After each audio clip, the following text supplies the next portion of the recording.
A blind man walks into a restaurant and sits down. The waiter, who is also the owner, walks up to the blind man and hands him a menu. "I'm sorry, sir, but I am blind and can't read the menu. Just bring me a dirty fork from a previous customer. I'll smell it and order from there." A little confused, the owner walks over to the dirty dish pile and picks up a greasy fork. He returns to the blind man's table and hands it to him. The blind man puts the fork to his nose and takes in a deep breath. "Ah, yes. That's what I'll have, meatloaf and mashed potatoes." Unbelievable, the owner thinks as he walks towards the kitchen. The cook happens to be the owner's wife. He tells her what had just happened. The blind man eats his meal and leaves.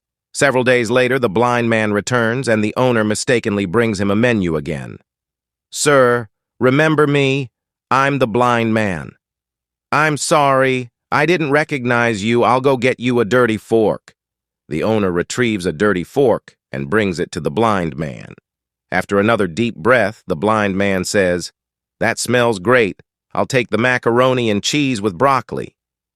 Walking away in disbelief, the owner thinks the blind man is screwing around with him and tells his wife that the next time the blind man comes in, he's going to test him.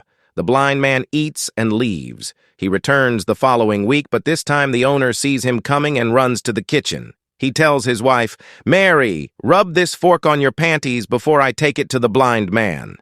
Mary complies and hands her husband the fork. As the blind man walks in and sits down, the owner is ready and waiting. "Good afternoon, sir. This time I remembered you, and I already have the fork ready for you."